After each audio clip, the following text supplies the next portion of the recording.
Right. Do you want to have a little moment to sort of get out some of the frustration and the sort of therapy of Prince Harry losing? I want a lot of time to get me frustration over Prince Harry. OK, so he loses... Therapeutic. So he loses the court battle yesterday.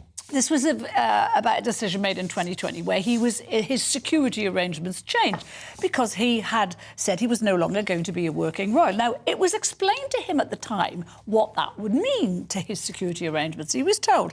However, he seems to have not understood that. He's not very bright. And he spent the last 2 years trying to overturn that. Now, he was told yesterday by the Ravik had made the decision, this is the body that decides who gets the special security, that he's not going to have it. And, you know, I was reading some of the stuff from his lawyers. One, his lawyer said he got a threat from Al-Qaeda. Well, I'd like to see that threat. I'd like to know if there's any intelligence data on that threat.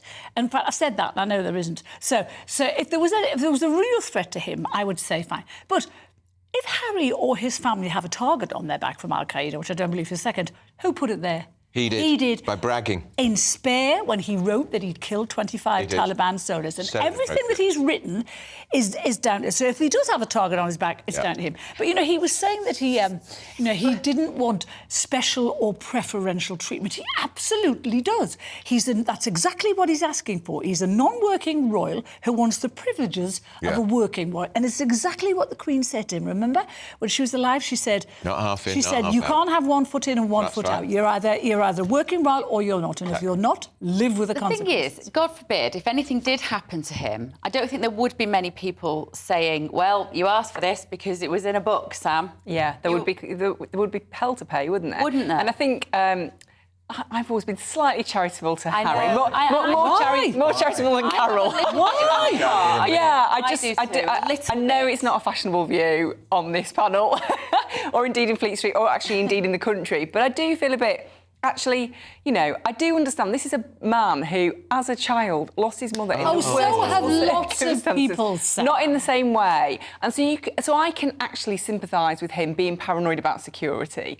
I think that is legitimate. Just remind people why she died in that tunnel, Sam. Nothing to do with not having a protection officer. She had a protection officer in the car. That is true. Who survived. Yeah. And she had a drunk driver. And she had a drunk driver's body was filled with... And the car wasn't terribly safe. She had the protection officer was in the front seat. But I can see how that would make you paranoid about your security, your wife's security, and the security of your children. Sam. He's a very, very rich man. But that is a very fair point, when actually. he's in America, he can have his own protection, and they'll be armed, because everybody's armed in America. Even children are armed in America. But when he came here to see his father, telling us all in advance he was coming, so everybody knew... That's part of the problem. Told everybody he tells everyone. He had the full panoply of royal security. Now, he didn't need to... They didn't need to provide that, because it wasn't an official royal visit. He was going to his dad. He could have gone privately, couldn't he, to Sandringham? Gone in a private side... No one would have known he was here. He wants guns. He wants armed protection. Because it makes him feel important. Yes, but the thing is, the Metropolitan Police are not guns for hire. This is the point. Right. These are highly trained men and women, and they're not guns for hire, and their services have to be allocated to... Like the Prime Minister has his services allocated by them. But this is a guy who, you know, there was a paper came out this morning who'd said, when he was told he'd been refused security back in 2020, he said, I demand to know the names of the people who... Well, what's he going to do? Put them in the tower? He knew this was the deal, and yet what was he going to do? Terrorise them? Harass them? He can't... Name and shame them? He cannot take the word no. He pretended... You remember that phrase he said, I want to be an ordinary person, don't call me the prince, call me Harry. No, he wants to be called Harry when it suits him, but he wants to be treated like a prince for the rest of And I think that is completely fair, but I do think, you know, you have to have a little bit of sympathy, surely. None. Not a joke. Just me and you, Beth. Honestly. Not a joke. No fear of anyone drowning in milk of human kindness on this side of it. I will say, one of my esteemed lobby colleagues did joke yesterday that actually commiserations to Prince Harry for being the only person who's ever lost a legal challenge against the Home Office, which I think probably is This is so useless. He's so useless. He's absolutely useless. For purpose. Completely.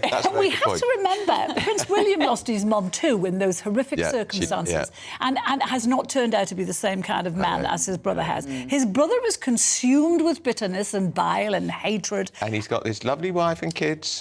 Get on with your life. Yeah. Well, lovely to him, not to me. I'm being ironic, Piers. No, I don't think I'd be on her list. Christmas card list. No.